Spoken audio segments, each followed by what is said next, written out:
नमस्कार दोस्तों, मैं हूं नरेंद्र और आज हम लोग बात करने वाले हैं कि अगर ट्रेडिंग में आपको बड़ा लॉस हो गया है, बड़े लॉस के बाद आपकी मानसिक स्थिति बहुत खराब हो गया, बहुत परेशान है, तो कैसे उससे उबर सकते हैं और क्या तरीका है जिससे आप बड़े लॉस से धीरे धीरे आने वाले समय में अपने उस पैसे को वापस मार्केट से ले सकते हैं और एक सफल ट्रेडर इन्वेस्टर जो बोलिए आप बन सकते हैं।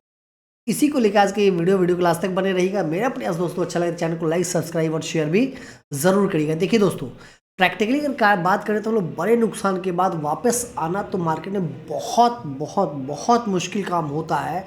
बट आप मजबूत मानसिकता, मजबूत रणनीति, अच्छे रिस्क रिवार्ड रेशियो के द्वारा ये मुमकिन है। इसमें आपको धैर्य रखना पड़ेगा और धीरे धीरे सुधार करना पड़ेगा, ठीक है। और अगर आप इसमें जल्दी रिकवर करना चाहेंगे तो बहुत मुश्किल हो जाएगा। तो इसलिए मेरा कहना है कि ये आपको इन्हीं बातों को लेके आज के वीडियो में बनाने वाला हूं और आप लोगों को शायद इससे फ़ायदा ज़रूर होगा। देखिए दोस्तों, सबसे बड़ा बात जब होता है ट्रेडिंग में, जब बड़ा लॉस होता है तो मेंटल हरासमेंट बहुत ज़्यादा होता है। मेंटली फाइनेंशियली तो जो आपका नुकसान होता है वो होता ही है, सबसे बड़ा जो नुकसान होता है वो मेंटली होता है। आप मानसिक रूप पर बहुत परेशान हो जाते हैं। तो अपने माइंडसेट को कंट्रोल करें, पहला चीज़, यही आपको पैनिक करा रहा है।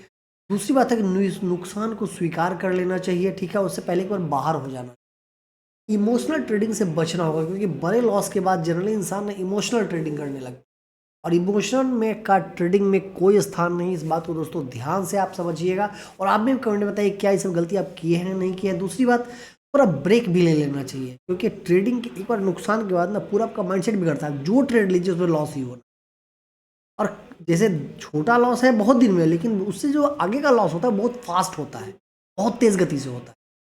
ट्रेडिंग का एक रूल है कि अगर आपने 1 लाख रुपया गंवाया है 3 महीने में, तो अगला 2 लाख रुपया हो सकता है आपका 15 दिन में खत्म हो जाए, क्योंकि आपका इमोशनल इम्बैलेंस आप हो गया है। तो थोड़ा ब्रेक ले लेना वहाँ पे 2-4 दिन का ज़रूरी होते हैं। उसके बाद है कि नुकसान का विश्लेषण करना है, गलती हमसे कहाँ हो रही है। चार्ट रीडिंग में को हो रहा है, पोजीशन साइजिंग में हो रहा है, रिस्क मैनेजमेंट में हो रहा है, मनी मैनेजमेंट में हो रहा है, कहाँ हो रहा है। और जो गलतियाँ फाइंड आउट करते हैं उस पर सबसे पहले आपको काम करना होगा। जब आपने गलती को फाइंड आउट कर लिया गलती कहाँ हुई, ठीक, और गलती पकड़ने के लिए आपको ट्रेडिंग जर्नल बनाना बहुत ज़रूरी है। ट्रेडिंग जर्नल ज़रूर आज से बनाया जाए। तो जब फाइंड आउट होगी गलती कहाँ हुई, उस पर आपको प्रैक्टिस करना होगा और बहुत छोटे क्वांटिटी से आपको उस ट्रेड को स्टार्ट करना होगा, ठीक है। और रिस्क रिवार्ड रेशियो को फॉलो करना होगा जरूर। 1:1.5 तो मिनिमम रखा जाए, 1:2, 3, 4, 5 भी होता है, यानी ट्रेल आप करते जा सकते हैं। थोड़ा सा एक बात कहेंगे, इंटरडे ट्रेडिंग के कुछ समय के लिए आपको बचना पड़ेगा, क्योंकि उसमें आपका जब अगर आपका स्ट्रांग माइंडसेट नहीं है तो इंटरडे आपके सामने प्रॉफिट लॉस होते रहेगा, आप कुछ कर ही नहीं पाएंगे। उसके बाद क्या है, आपका एक बार बड़ा पैसा नहीं लगाना है, क्योंकि आपका पैसा जा चुका है। तो आप 10-15 हज़ार रुपये लगाइए और मुमकिन है कि आप बड़ा पैसा लगे वो भी पैसा चला जाएगा। तो आप छोटा सा पैसा लगाइए, उस ट्रेड को देखिए। 10,000 रुपये लगा के कई महीना चलता है, कैश में ट्रेड करिए, ठीक है। इंटरडे में करते हैं तो बहुत छोटा पोजीशन साइज से करिए, 100 रुपये का उसमें 1% का एसएल रखिए। इस प्रकार से आप जब मनी मैनेजमेंट करना शुरू कर देंगे ना, धीरे धीरे धीरे धीरे आपका कंट्रोल होगा। ओवर ट्रेडिंग से बचना होगा। देखिए, बड़े लॉस का एक बहुत बड़ा कारण ओवर ट्रेडिंग भी होता है। ओवर ट्रेडिंग से आपको बचना होगा, इन सारी चीज़ों को देखना होगा। और जब सारी चीज़ों का आप करेंगे तो धीरे धीरे आपका माइंडसेट सुधरेगा। मार्केट का लगातार रिसर्च करना होगा, सफल ट्रेडर से आपको सीखना होगा और अपना हमेशा टेस्ट बैक टेस्ट करते रहना होगा।